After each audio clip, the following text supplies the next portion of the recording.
Hello, everyone. Welcome back to the podcast. I have been so excited to share this with you, and I've spent the last week just trying to gather my thoughts because it has been quite an experience what I've been through with the Dr. Joe Dispenza retreat. If you follow me online or if you've been listening to the podcast, you probably heard me talking about this all the time, and it's because I am just such a big fan of him, and I can't believe that I got to go see him live. He is an incredible speaker, an incredible teacher. He did not fumble his words once, and I was just in awe of him. And I wanted to use this episode to just give you an overview, a summary of the event. I went to the Progressive Retreat in Basel, Switzerland, which was also an experience in itself. And I typically don't travel to things because I think, oh, it's so much more convenient online. I can do it from the comfort of my own home. And I would probably have kept my eye on if he was coming to London. Less likely that he'd come to Manchester, but you never know. Things are traveling up here, all the good stuff. But I wouldn't have even considered traveling to another country to see someone like that. And now it's just opened my world up. And I was even looking at a Tony Robbins event. He's in Germany this year, but I've got some other plans. So maybe not. Maybe something next year. Maybe another Dr. Joe event, because there were moments when I was at this conference that I was like, oh my God, I can't wait for the next one. I'm going to book the week-long one next time. And then there were moments that me and Charlie, the girl that I went with, we were like, we're never coming back again because this is so intense and so challenging. So it was definitely a roller coaster. I'm going to share why that was in today's episode, but there is so much more that I want to share. And when it comes to his teachings and the education side of things, I'm going to save that for the next episode. So there's going to at least be another one, maybe two episodes, because I have a journal over here and it's packed with notes. I was scribbling down the whole weekend, and there's just too much to share, and I will be sharing this wisdom as well with my clients and maybe even at my Manchester workshop. So speaking of cool things happening in Manchester, my workshop is going to be on Saturday, the 17th of May. There are still about 8 tickets at the time of recording left if you want to come along. I hosted one in October. It did so well, and I can't wait to be back for round two. And there's moments throughout the day where I'm going to be doing talks and I've not decided what I'm going to do them on just yet, but I have a feeling it's going to be along the lines of um, stress and mindset and manifestation and Dr. Joe Dispenza stuff and the science of meditation, because it's just something that I am obsessed with at the moment. So if you're not familiar who Joe Dispenza is, I know some people will click on this episode for the title specifically. So hi, if that's you, if you're also a super fan like myself, you're not alone, and thank you for being here. And if you have no idea who Dr. Joe Dispenza is and you just follow along to the podcast, I need you to know about him. So, Dr. Joe is a world renowned authority on the power of the mind body connection and how we can use the power of our mind to heal our physical body. And he started off as a chiropractor, and he became injured during a triathlon, and he ended up breaking his back, multiple parts throughout his spine. He was told he was never going to walk again, and he didn't take that as fact, as the truth. And he managed to heal himself using the power of visualization and meditation. So he interviewed people to begin with, talking about their experience with spontaneous remission, and he talks about the placebo effect. So there's people out there who have been able to heal from terminal conditions. They're told that they have X amount of months or weeks to live, and they've been able to heal themselves. And I, for so long, was so focused on the physical body and the power of nutrition and movement and herbal medicine and supplements, all of these great things. And I still absolutely promote that.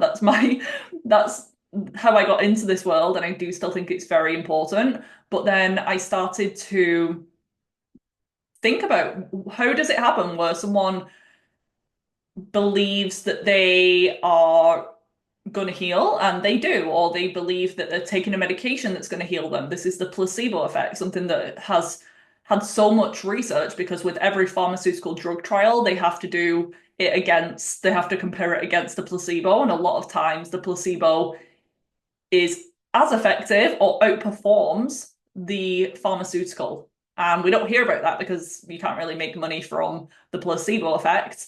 But it is so fascinating, the power of our brain. And we only use, I think, about 1% of our brain, some crazy statistic. And there's some people out there who have explored this a little bit more. And then for some people, it's just not even a known thing. But when we look at it really simply, we understand that our brain can affect our body in a negative way when we're stressed, when we worry. Most people know that stress can cause physical health issues. We can get high blood pressure, we can get high blood sugar. So that's a given, but how can the brain not promote healing? If it can cause harm, how can it not do the opposite and promote our health? That's what started the cogs in my brain turning. And since then, I've done so much more exploration, and now it is just something that I talk about quite a lot in my work. So Dr. Joe now travels the world as a speaker and educator, and he talks about neuroscience, epigenetics, quantum physics, which are some things even a few years ago I just didn't even understand. Not that I've mastered them at this moment in time, but after this weekend at the event, I really have been able to understand things, and things have clicked a little bit more, which is really cool. So I will start with the very quick story of how I manifested the tickets. I have shared it before, but at the end of last year, hosted for my clients. I like to offer little extra group calls every now and again to support my one-to-one clients. And at the end of 2024, I hosted one on the new year. So setting goals and stepping into this new version of yourself for 2025. And as the group, because it was a 2-hour workshop, as the group were going through the journal process and meditation, I did a visualization for them and some tapping that is still available as a replay. I mean, it doesn't have to be used just at the new year. You can start this new way of thinking any time of year, any day of the week. But as the group were going through it, I was also going through it for myself. So at the end of the year, I made a vision board, which I'm looking at to the side. It's above my desk. I really got clear on my goals. And this year, unlike others, I'm not really chasing anything spectacular. I am really happy with my life right now. And there were just a few things that popped to mind, so I just made a note of them, put them in my journal. And the 3 things were, number one, that I wanted to go on some trips, and one of those places was Switzerland, which I have never been to before, and I've just always felt this draw to the country. And I was thinking more of the nature places. So I didn't specifically say there's I forgot the name of it, somewhere in the middle of the country, very naturey. And is it Grindelwald? I think that's the place. I've had it on my Pinterest board. Really want to go there still, but I just put Switzerland. I just thought Switzerland. It came to my mind. I was like, okay then. Second thing was that I wanted to go to a Joe Dispenza event because I've been last year reading his books, listening to audiobooks, starting some of his meditations again. And I wasn't really looking into where he was next speaking. I wasn't really putting the plan into place. I didn't know if he was going to be in London. I just thought that'd be cool if I could actually see him live, and then just detached and released the connection to it. And then the final thing was that I wanted to win some sort of competition or trip or prize, because last year I won a couple of things and I just felt in the lucky girl energy, and I just thought, what else could I get here? And I just detached. I think that was the key. Just wrote them down and then just didn't really obsess about them. I just let them go and kind of forgot about it for a few days. And then one of my clients who was on the call, I think in the workshop I mentioned something about Joe Dispenza, and she'd emailed me afterwards, but this was while I was still on Christmas break. And I wasn't working during that time. So she emailed and then messaged me on Instagram. I've emailed you. And I was like, okay, I'm just off work at the moment. I'll get back to you. She was like, okay. But I kind of felt like she wanted me to read it. So I just had a little glance. And in the email, she was inviting me to a Joe Dispenza event in Switzerland, free of charge. I got all three manifestations in one go. So I was kind of in shock, but also kind of not in shock because I'm pretty good at manifesting these days, and I really have to be careful what I'm saying. If you listen to last week's episode on the power of your language, the words that you use, I have to catch myself every now and again because I really want to be careful not to speak something into existence that I'm not wanting to have. And of course, I accepted her invitation. She was meant to be going with someone else. They couldn't go anymore. And she said, I was the only other person she knows who likes Dr. Joe or even knows who he is. And she invited me along, which was really fun. We had the best time. We really bonded on that trip. And she is just very much on the same level. And we felt the exact same, this roller coaster of emotions as we got into the event. So that was the manifestation of the ticket. And before we even went, we had to do a little bit of homework, which was this progressive course, it's called. So the retreat is called the Progressive Retreat, and it's a 3-day one. And then this course, there's about 5 videos or modules, but they're pretty lengthy, at least an hour, and a couple of meditations in there as well. So I spent the week before just working through some of that content, and every single video in that was mind-blowing, and it was a really good recap of all of his teachings and a summary of his book. It was just a replay from, it was quite a while ago, it seems, from the video, but really good events that he's done. And we got to get the video recordings of that, a few meditations that I did just to have you practice if you're brand new. And that was just really beneficial. You can actually buy that course on its own, but you have to do the course before you go on the 3-day event, and then you have to do the 3-day event, I'm pretty sure, before you go on the week-long event, just because if not, you're going to be thrown into the deep end and everything's going to seem a little bit crazy and you're not really going to understand what's going on. That's what I was thinking when I was there, because I'm already in the world of mindset and personal development and holistic healing. And yes, they had to complete this mini course before going, but I can imagine if someone's just dragged along their friend or someone who's just seen it advertised and think, oh, that sounds cool, but they've actually never heard some of the things that you talked about, it would seem very crazy.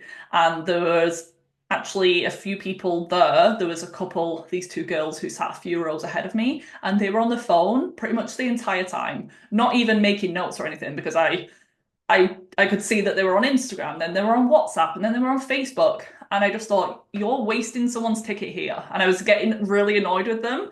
This was one of the things that I found out about myself. I was being pretty judgmental, and I had to contain my anger because they were really starting to annoy me. And I think they left halfway through and yeah, didn't return, or maybe they moved seats, I'm not sure. But I just thought someone would kill to be here, and you're just wasting time, and you literally cannot look up from your phone. And how much money have you spent being here? Or maybe they were gifted the ticket, but it was sold out, and so many people would benefit way more than those people. So that's one of my little frustrations from the event. So I just had to send them love, focus on Dr. Joe, and just keep my head on my notes and my paper and myself. But they ended up leaving anyway. So that the universe dealt with it for me. So we did the course, and I think we get lifetime access to that. So I'm definitely going to be returning to that information, and you can buy it from his website. I think it's around $300 if you want to look at that. It really is beneficial. Or if you do go ahead with one of the events, I think you get that. You must get that free of charge. I just want to take a quick pause to ask you a really important question. Where do you want your health to be in 6 months' time?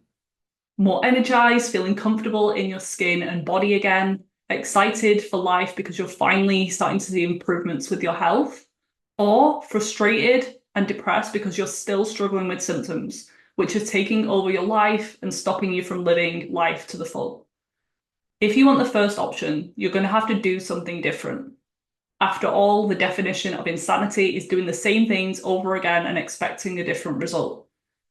If you're DIYing your health, meaning trying to heal yourself through researching, trial and error, wasting a lot of money and time in the process, then you could be sabotaging your results. Would you try and fix your car if it broke and you didn't know what was wrong with it? No. So why are you trying to do it all alone when it comes to the most important thing that we have in our life, our health? Trust me, actually asking for help and investing in yourself saves you time, money, and a lot of stress in the long run. I know you're probably not getting any answers or support from your doctor. I've been there too. That's why I created my 6-month signature hormone reset package. This one-to-one coaching package offers the highest level of support and transformation as we'd be closely working together to identify and address the underlying root causes of your health issues. Even if you're already eating healthy and taking supplements, there's so much more to healing, so don't feel like you've tried it all. Let me help you figure out what's causing your stubborn symptoms and support your body in healing naturally, which, in case no one has ever told you, is completely possible. Check out my website, which is linked in the episode show notes for more information, and the links to apply or book an enrollment call are there if you want to chat further. If you've been looking for a sign, this is it. The actual weekend, I think it started on, I keep forgetting what date we're on. It would have been the 28th of February, I think, and then we kind of went into March while we were there. I didn't even know that it was a new month, and I had some work financy things that I had to send across, and I was just in my own little bubble after the trip. But the actual event started on the Friday evening in Basel, which is just bordering France and Belgium, I'm pretty sure. And got there fine. It was a late afternoon flight for me, so I only got into Switzerland on the Thursday evening, went straight to my hotel, and it was really easy to navigate. So it's a really lovely city, and I had a good amount of time to explore because I had all day Friday pretty much, and the event started on Friday evening, 6 till 8 p.m. Charlie, my friend client, she came on Friday afternoon. So I had the morning to myself, met her at lunchtime. We just explored a little bit on the Friday and then went to the conference centre.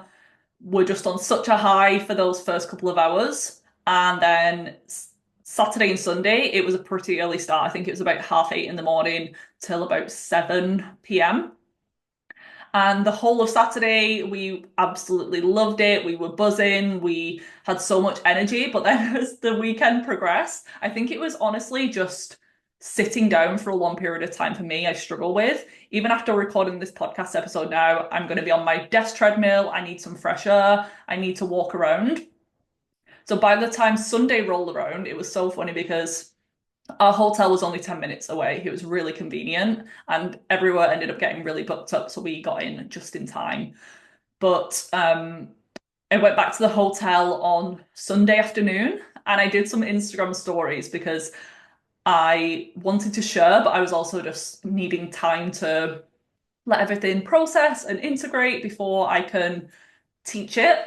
And the stories, I watched them back, and it was me like, we're having the best time, like, love it. And we've had such good energy and can't wait to do the last few hours now on Sunday. And then once we finished on Sunday, I was like, get me out of this place. I'm done. I need to rest. I can never do another meditation again because it got quite intense on the Sunday afternoon, at least for me. Remember, this is my experience. And if I've learned anything, it's that we all experience life through our own beliefs and our own history and our own perception, our own filters. So for me, I found one of the most challenging things. Overall, it was an unreal experience. I would highly recommend it. Learned so much and would probably go again to either that or the week-long one. I just need some time. But the most difficult thing for me was just feeling uncomfortable being sat down. We were just in a stadium and it's just like a basic plastic chair. I think if you upgraded, you got a bit comfier seats, and I took a seat cushion because they said to, but just being sat down for long periods of time. The other thing was it was very busy. There were 8,000 people, I think from 60 different countries. So people travel from all around the world to go to his events. And the toilet situation was just really busy at break times. We got a few breaks. There were at least 3 breaks every single day, a big 90-minute lunchtime break. but the toilets would get really, really busy. So you'd either have to like walk ages to go to the shopping centre across the road, and even that was busy because it was a weekend. So I would purposely not drink as much fluid because I didn't want to keep having to go to the toilet. And we were in the middle of an aisle, so I didn't want to keep disturbing people. So I think I was dehydrated. Um, I just wasn't eating the same as I would here because we got lunch provided and we are having hotel breakfast, so I wasn't having enough protein and fiber and all of that. But I think it was just being sat down for long periods of time. And the other thing was the sheer amount of energy in the room. Can you imagine 8,000 people, especially that final day when we really did some big meditations? People were releasing emotions. One of them was stepping into your future self and releasing anything that's holding you back. And a lot of people have trauma and all of this stagnant energy and health conditions. And I'm quite sensitive to energy and I'm quite introverted. So it's not that I felt uncomfortable or socially anxious or anything like that being in big groups of people. It was more that I could just feel the energy and it was starting to drain me for the last few hours of the day on Sunday. But it had been two and a bit full days of work and just mentally draining. It's like being at school, but the best kind of spiritual school ever.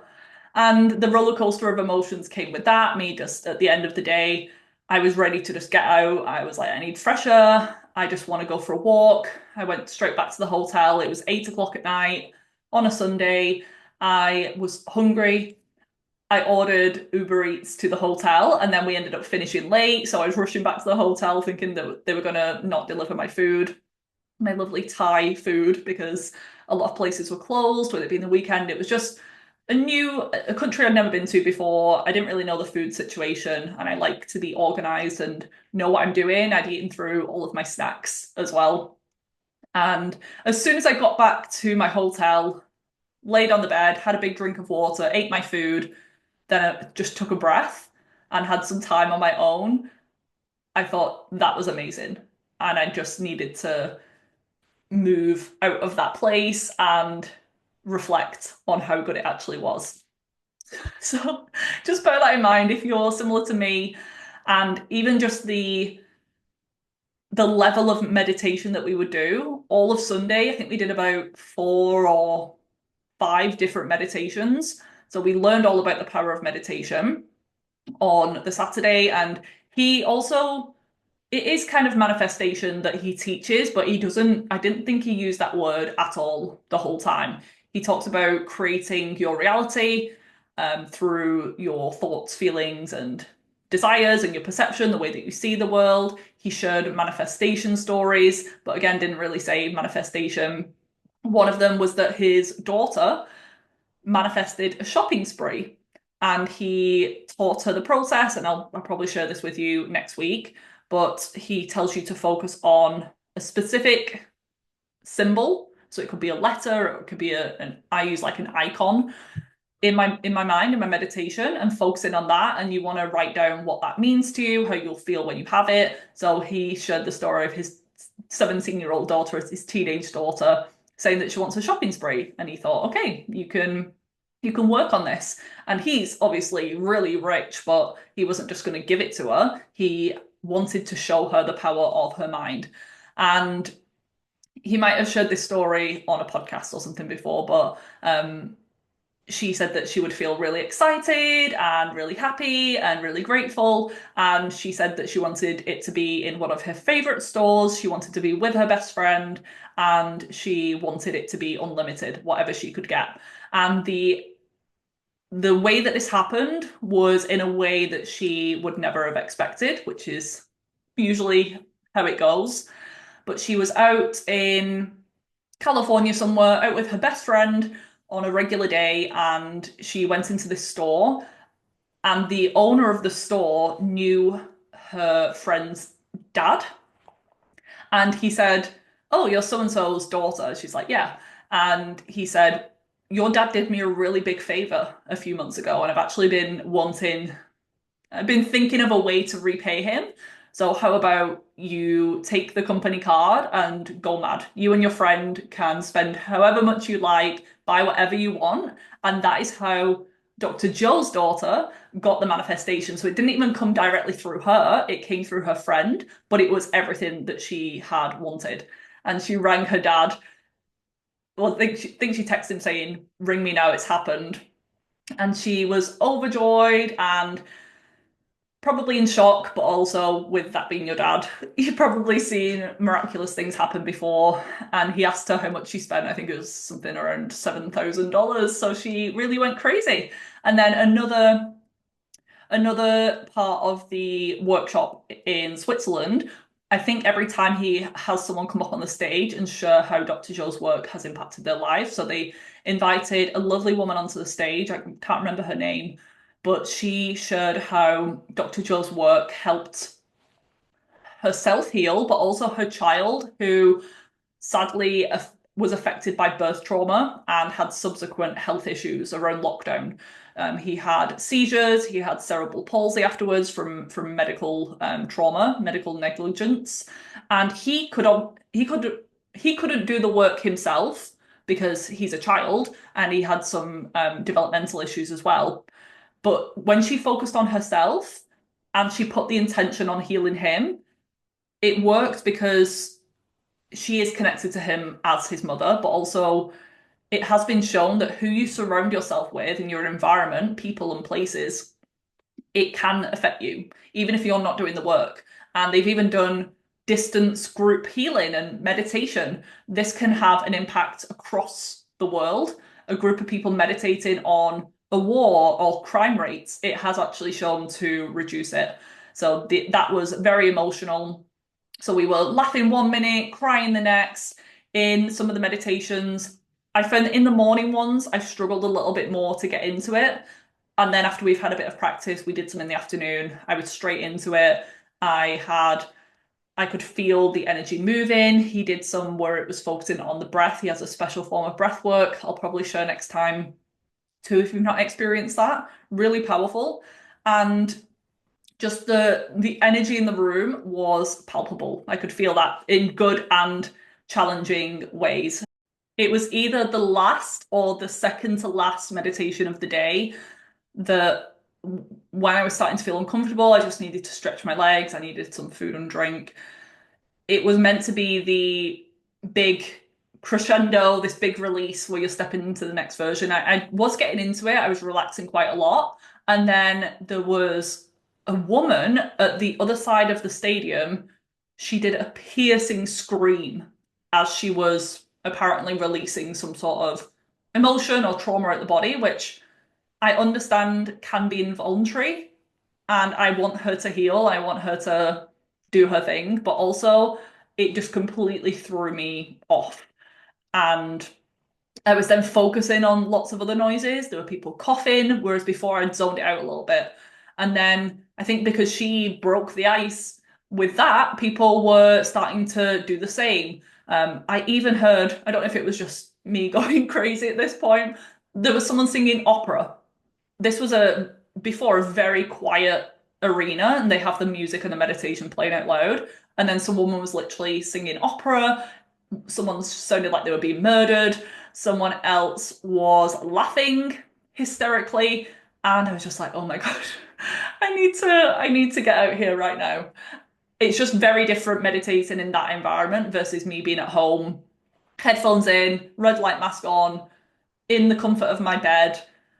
I have learned as well that it's important to sit up when you're meditating. I typically lie down and I'm finding it hard to move away from that just because I get so comfortable. I don't fall asleep or anything. So it's all about the movement of energy in your body.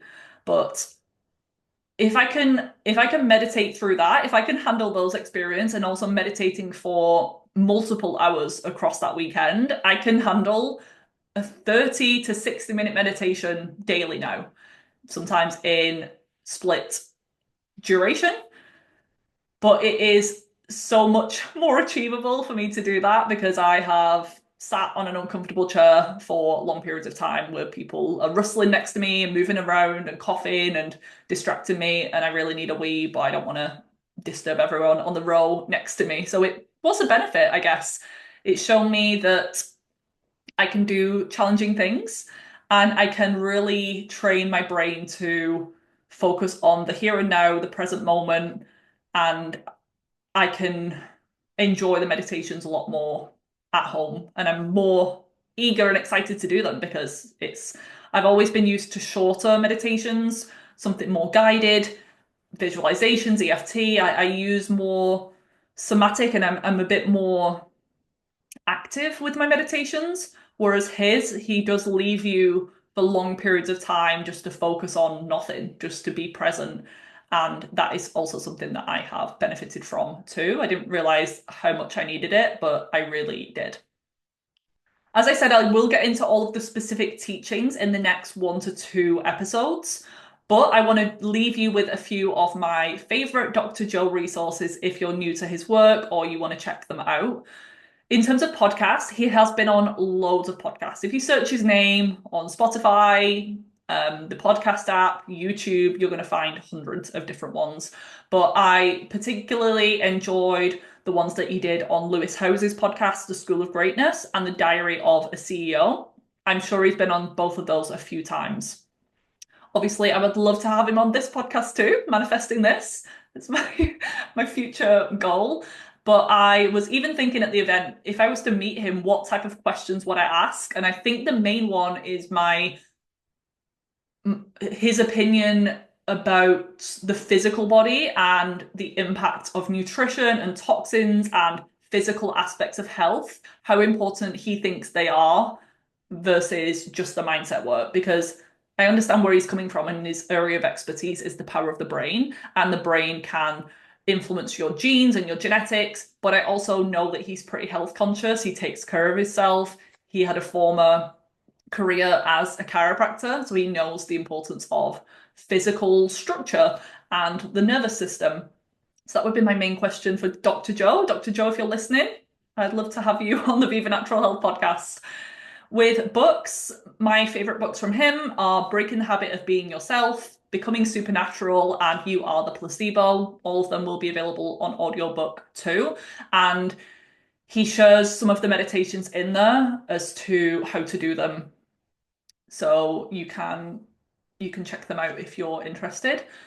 His series is really good. It's a summary of his main teachings, but the graphics and the visuals are really helpful, especially for someone like me to learn and just have it sink in a bit more. So his series, I think that's his own, is called Rewired. I personally watched that over Christmas on Gaia, which is the spiritual Netflix streaming service, and they have a 7-day free trial, and I blasted through the entire series, so I didn't even have to pay for it, which was cool.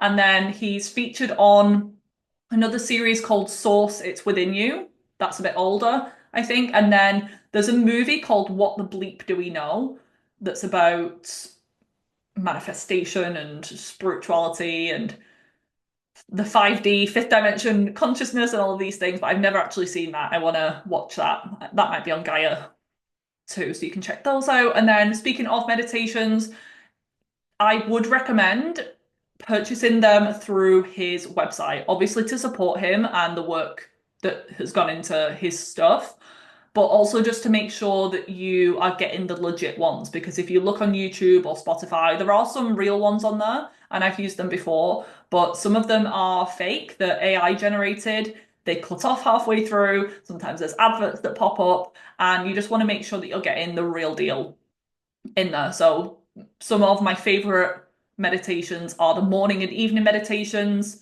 the blessing of the energy centers, generating abundance, tuning into new potentials, and the pineal gland meditation. He has lots of others, but they are some of my favorites. Some of them also have multiple like series or versions of them. So it's Blessings of the Energy Centers 5. I think you're meant to start with number 1 and work your way up as you master them, because it's starting off as an intro level, and as you become more experienced, you can go up. So if you're confused about the numbers, that is my understanding of them.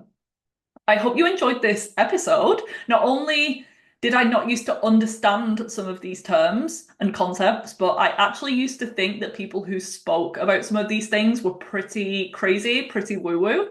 And now I'm talking about them. So consciousness, the 5D, and the power of your subconscious mind and the brainwave states, the just things that I love now and I'm really interested in. And if you're interested in them too, definitely subscribe to the podcast and tune into my next video where we'll go into some of the wisdom from Dr. Joe.